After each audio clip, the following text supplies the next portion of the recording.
Hey Roger, so I saw your match last night against Benoit Paire, and I thought you looked great. I mean, really great start to the season. You looked crisp. You looked extremely confident. All of your shots, all of your mechanics in your shot making were beautiful. Um, of course there were, you had errors and some errors and stuff like that. But I mean, I'm not nitpicking at the moment. I know that you're making assessments and things like that. And so I think what I'm most proud of is that you looked really crisp, like I said, really fresh, extremely confident in your shot making. And you look like a man who's can win, who will win, who's ready to win. You just look like that man. So, having said that, congratulations. And of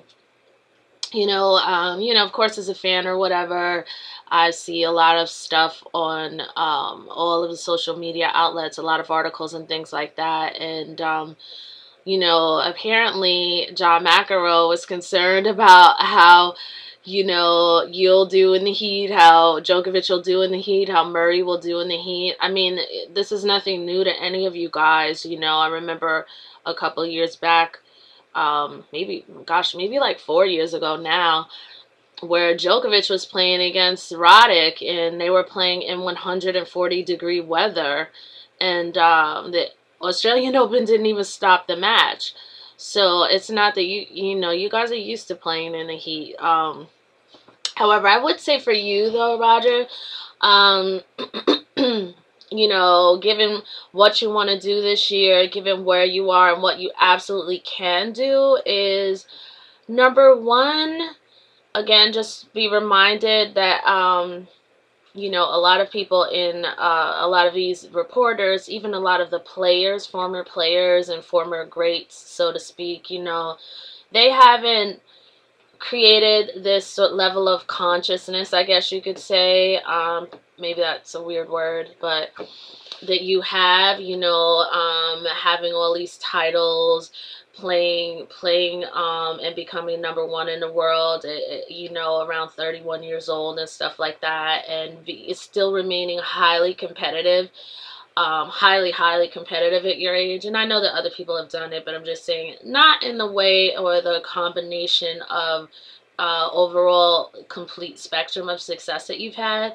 So you're going to get a lot of people sort of checked out on positivity when it comes to it, and ability, and they will be projecting that onto you, as you can see in a lot of articles. So I would say read no media, really, and it's probably enough that I'm kind of leaking in these things in the video as well. But it's going to be natural that people are going to be living in their own limited system and their own extended indulgence and doubt, because they've never, even the greats in tennis have never gone as far as you, most of them. So you're creating a new consciousness for the world, a new sense of reality as far as how far someone can take something and do something. And you don't have to be like sitting there checking, well, I checked to see if, I was practicing and that I didn't like it and I didn't feel anything. So I guess I'm still good. It's kind of like people put you in that way where you start doubting yourself. Well, it's kind of like, well, I'm in this new era or whatever, and let me make sure. Am I like, am I gonna get bored with this at this age? I mean, am I tired? Am I tired? You know what I mean? Like, oh, it looks like I'm like smelling my underarms. Like, I'm just, I'm just illustrating kind of like the attitude, kind of like, you know what you want to do. You're already doing what you want to do. Other people are sort of projecting their doubts onto you. You wanted to be #1 in the world, Roger. You know what? You decided to work hard and do that from what, late 2011 onto a run into 2012. You know, you made adjustments, you shifted your attitude, you know, you constantly held on, and I'm so proud of you, you know, and you're doing what you want to do. But now the people are constantly like projecting things onto you, so it's just kind of like, well, yeah, maybe I should, you know, I kind of felt like when I saw you in an interview, really good interview. Shout out to Credit Suisse, or Credit Suisse, yeah, for that really in-depth interview with you. But I thought, I just got the feeling that you're like, well, I checked to see if I was, you know, feeling bored when I was practicing, and I'm not feeling that way. So, you know, um, and you know, I think it's kind of unfair sometimes for, you know, maybe perhaps me and other people to like sort of analyze what you say or whatever. Maybe, I don't know if it's analyzing or just, you know, or just talking about the impression that you gave me. But, you know, just remember that, you know, just because nobody else did it doesn't mean that, you know, it has to be your story too. And, you know, I know that I read somewhere that Rod Laver and other people said, oh, as you get older, it gets harder on tour, the traveling, the changing the time zones. But, Reggie, you know what? If you love that and that hasn't been happening for you, you know, that's not your story. So continue on, like, with knowing that, you know what, that's Rod Laver's story. You know what, that was John McEnroe's story. You know what, that was Bjorn Borg's story. You know, that's not my story. You know, and at the end of this, after you have accelerated yourself into unprecedented realms past anyone's comprehension, the many behind you, the many who haven't even reached professional status yet, or your age, will be saying, my God, there's so much unbelievably available to me. There's so much possibility out there, and because you've already done it, you know, there'll be a lot of people, because you're making something a truth that previously wasn't a truth. There'll be a lot of other people really, you know, widening their array of what's successful based on the fact that you stepped out into a zone, into a void where no one has gone, and you created something that was truth. You know, at 31 I could be #1 in the world, at blah blah blah I can, you know, I can still compete and do very well. So, you know, there's nothing going on with you, Roger. You know, just be careful of other people projecting their own limited scope and the limited lens that they're looking through, like, into your life. Like, what their truth isn't yours. You know, you've already surpassed their truth and stuff. So continue, prosper, be well, and be continuously blessed, my friend. Having gone off on that tangent, I want to get back to something. So, McEnroe is now concerned, you know, about the heat affecting you, like I said, affecting Djokovic, affecting Murray, affecting etc. And so it reminded me that, you know, given where you want to be this year and stuff like that, how you want to really put yourself back into the #1 spot, as well as win tournaments, continue to win tournaments ridiculously like you did last year, like very good amount of tournaments, is to really, especially for this particular tournament, I'll focus on and just say, I would say not to cut any corners at all with sorry, I lost my train of thought for a moment. I would say don't you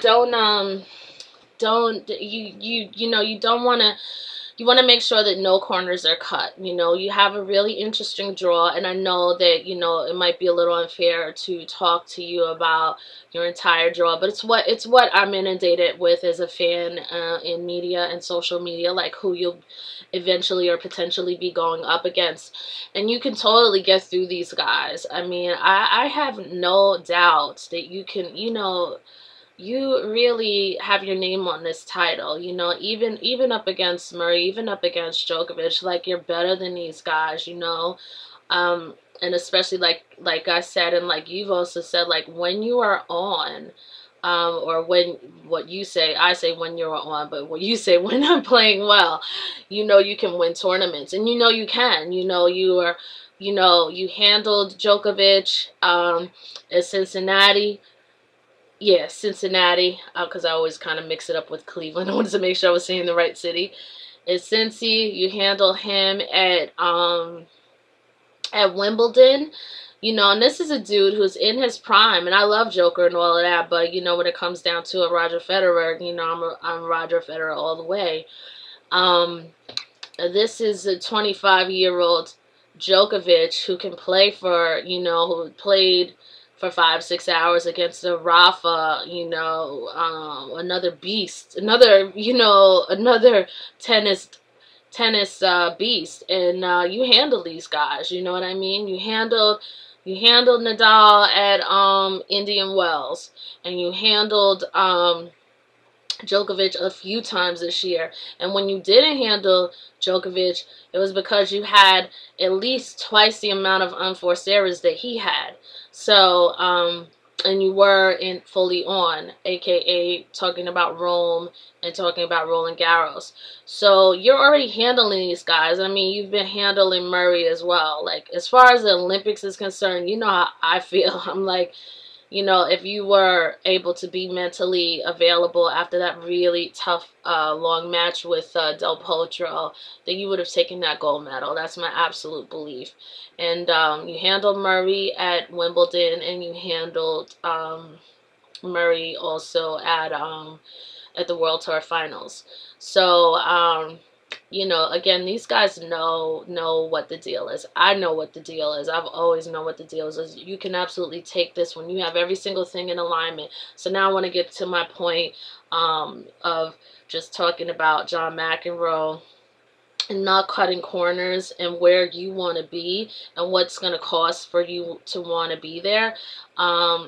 To be quite honest, this is like the 4th video I've made, because I've had like different computer issues. This is not even a normal computer. I'm using somebody else's computer, actually. I'm at somebody else's house. Yeah, and this is the 3rd time, this is the 4th time I'm making this video. I just want to let you know that as far as cutting corners is concerned, or not cutting corners, given the guys you want to go through and stuff like that, given the heat of the Australian Open, even though you train in the heat, even though you've played and performed at a very high level at the Australian Open, I think that there's a couple of things that you should do. Number one is making sure the obvious, that you are super hydrated, and I mean more hydrated than ever. Now, I'm not saying, like, the thing about hydrating, like drinking liquids and stuff like that, is, you know, excuse me for, I'm just gonna have real talk with you right now, Roger, is that, you know, it means running to the loo every 30 minutes. So who wants to do that? Like, every time you decide to, like, hydrate, you got to be running back and forth. And you don't want to do those things. So I would suggest as well, you know, coconut water is like of the highest, you know, like the best drink pretty much on earth to get your electrolytes from. And even if you're not feeling thirsty, even if you're feeling really healthy, to me, to a certain extent, I think making sure you're not cutting a corner and doing the body its ultimate favor is making sure that you are very well hydrated. You know what I mean? Like, even when you're not feeling any sort of drag on the body, because the body makes a lot of adjustments, I think, before it decides that it's going to let us know that it's not, it's not feeling right. Maybe it'll start burning fat or doing whatever, pulling from different areas in the body to make adjustments. But when it absolutely cannot do that, then that's when you start feeling a little tired. That's when you start feeling listless. That's when you start feeling a little soreness or pain or cramping. The type of things you do when one is dehydrated. And there's so many people who run around and are not hydrated, but they don't know it. Me being one of them, I've run around my life many times and not, you know, I'm sure I'm pretty dehydrated right now as we're speaking. And good God, you know what I mean? Like, if ever this video goes